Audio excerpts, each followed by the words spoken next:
마니TV입니다. 안녕하세요. 시골에 집을 구할 때 어떤 방법을 찾으시나요? 막상 시골을 가서 집을 구하려고 하다 보면 매매집을 찾는 게 참 쉽지가 않아요. 그런 면에서는 부동산 가게를 통해서 거래를 하는 게 가장 빠르고 확실한 방법이기도 합니다.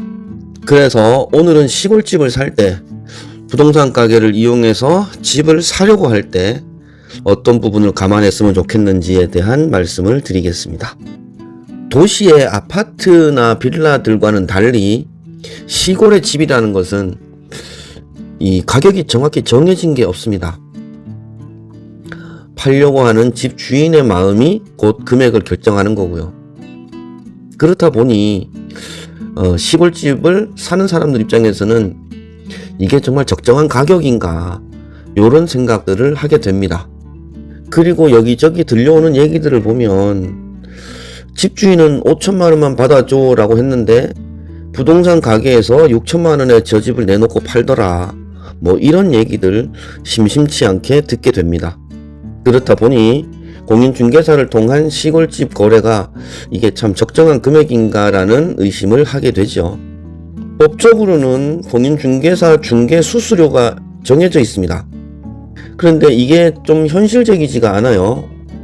금액에 따라 좀 차등은 있습니다만 0.6%, 0.5% 뭐 이렇습니다.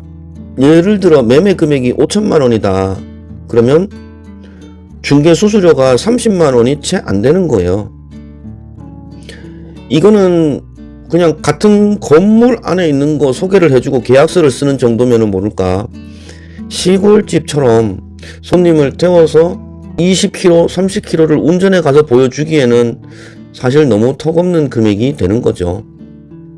부동산 중개 수수료는 금액에 따라 이게 좀 다르기 때문에 네이버 같은 데 들어가면 자동으로 계산해주는 그런 프로그램이 있습니다.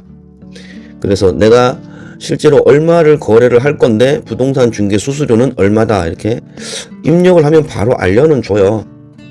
하지만 이게 현실성이 없다는 거죠. 법정 수수료가 현실에서는 잘 지켜지지 않고 있는 게 현실입니다. 예를 들어 읍내에 있는 부동산 가게고 시골집이라고 하면 거리가 한 20km 정도는 떨어져 있겠죠. 그런 정도 거리에 집을 보여주고 오고 또 보여주고 오고 이런 입장에서 중개 수수료 20만원, 30만원 이런 거를 보고 꾸준히 그렇게 손님들을 모시고 다닌다는 건 현실적으로 어렵습니다. 그렇다 보니 집주인 입장에서는 내 손에 5천만원만 쥐어줘 라는 요구를 하니까 공인중개사 입장에서는 5천만원에 그 집을 내놓고 중개 수수료를 받는 것이 아니라 5,500에 내놓기도 하고 6천만원에 내놓기도 합니다. 그렇게 해서 어느 정도 차액을 발품 판 거에 대한 보상 수익으로 감안을 하는 거죠. 이런 부분을 꼭 나쁘다라고만 보지는 않습니다. 왜냐하면 아무런 정보 없이 내가 발품 팔아서 시골집을 거래하려면 사실 한 번에 가서 바로 집을 정해지는 게 아니잖아요. 여러 번 왔다 가야 됩니다.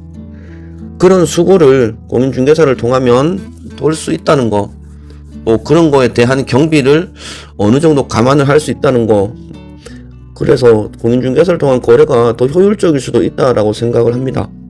문제는 금액을 너무 많이 올려놓을까봐 하는 그런 걱정인 거지요.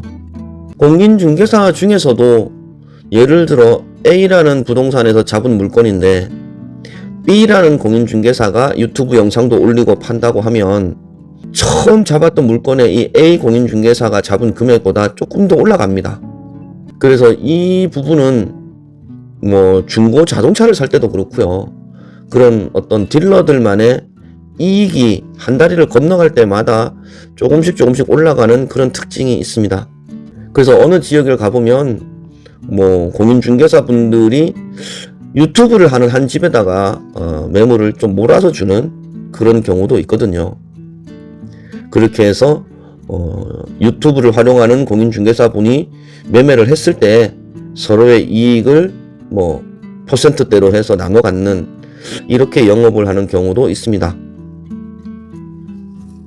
그래서 이런 부분들이 너무 많이만 튀겨지지 않으면 되는데 들어가는 입장에서 보면 예를 들어 나는 6천만 원을 주고 집을 사서 들어갔는데 가서 살다가 보니 전에 주인은 이거 5천만 원 받고 팔았다 하더라.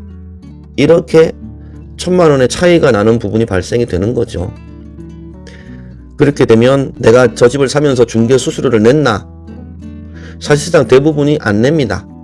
엄밀히 따지면 집주인이 5천만 원에 팔아줘 했으면 5천만 원의 매물을 올려놓고 사는 사람, 파는 사람 양쪽에서 중개 수수료를 받아야 되는 게 법적으로 권장하는 중개 진행 상황인 것이죠. 하지만 시골에 집을 팔고 사고 할 때는 어느 쪽에도 중개 수수료를 받는 경우가 잘 없습니다. 왜 그럴까요? 집주인 입장에서는 5천만 원만 받아줘 했으니 5천만 원만 손에 쥐어주면 되는 거고요. 사는 사람한테는 5,500이 됐던지 6천만 원이 됐던지 그 금액에 팔면 중개 수수료 20만 원, 30만 원 안 받아도 된다고 하는 거죠. 그래서 중개 수수료를 안 냈다고 해서 절대 기분 좋을 거는 아니다. 이런 말씀을 드립니다. 공인중개사 입장에서 말씀을 좀 드려보면은요. 아까도 말씀드렸듯이 법정 중개 수수료가 0.6%면 시골집 한번 보여주고 오고 하면은 기름값에 뭐 하루 일당에 해서 보여주고 거래가 체결이 안 되면 그냥 하루 날아가는 거죠. 중개 수수료가 20만 원, 30만 원인데 그냥 그거 다 날아갑니다. 그러니까 차익을 낼 수밖에 없는 거죠. 실제로 우리가 보는 그 매물 금액 예를 들어 6천만 원이다. 그러면 그 6천만 원 안에는 건물주가 요구하는 돈, 그 다음에 공인중개사분들의 활동비까지 다 포함된 금액이라고 보셔야 됩니다. 예를 들어 수도권에서 뭐 제가 살고 있는 예천에 어떤 전원주택을 홍보를 한다. 그러면 수도권에서 손님들을 태워서 경북 예천까지 모시고 와서 보여드리고 모셔다 드리고 뭐 이런 작업도 이루어질 거란 말이죠. 그렇게 되면 전원주택의 분양가는 공사대금 플러스 홍보비, 공인중개사의 중개수수료 뭐 이런 게 다 포함된 금액으로 분양을 하게 되는 거죠. 그래서 공인중개사를 통한 거래가 내가 발품을 팔지 않아도 되니까 편한 것도 있습니다. 하지만 또 누구냐에 따라서 실제로 금액보다 조금 더 뻥튀기 된 금액도 있다. 그런 거는 감안을 해야 됩니다. 저는 그래서 적당한 금액, 법정 중개 수수료보다는 좀 더 받으셔도 되고요. 대신 너무나 터무니없는 금액을 뻥튀기는 거는 좀 자제를 해주셨으면 좋겠다. 이런 생각을 하게 됩니다. 물론 다 그렇지는 않겠습니다만 몇몇 그렇게 운영하는 공인중개사가 있습니다. 시골에 집을 구하실 때 발품 파는 게 불편하면 공인중개사를 통한 거래가 분명히 편합니다. 하지만 또 이런 조심해야 될 부분도 있다는 거 참고하시면 좋겠습니다. 자, 정리를 하면 시골집을 구하러 다닐 때 내가 발품 팔러 다닐 시간이 여의치 않으면 공인중개사를 통한 거래, 요즘은 공인중개사도 유튜브를 많이 하니까요. 그렇게 정보를 얻어서 공인중개사를 통한 거래도 좋은 방법이다. 이런 말씀을 드리겠고요. 또 한편으로 우려되는 것은 집주인들이 어느 정도 책정을 해서 내 손에 돈을 쥐어줘 하니까 거기에서 플러스 되는 금액만큼은 부동산에서 어느 정도 기준을 좀 정했으면 좋겠는데 너무 많이 튀기지 않았으면 좋겠다. 그리고 내가 집을 샀는데 중개 수수료를 달라는 소리를 안 하더라 라고 해서 아이코 내가 중개 수수료만큼 돈 벌었네 이렇게 생각을 하실 게 아니라 매매 금액에 다 포함이 되어 있더라 이렇게 생각을 하시면 되겠습니다. 모쪼록 시골살이를 준비하며 있어 크게 눈탱이 맞지 않고 적당한 금액으로 내가 원하는 집을 계약을 할 수 있는 그런 여러분들이 되시기를 바랍니다. 저는 다음 영상으로 또 인사를 드릴게요. 안녕히 계십시오.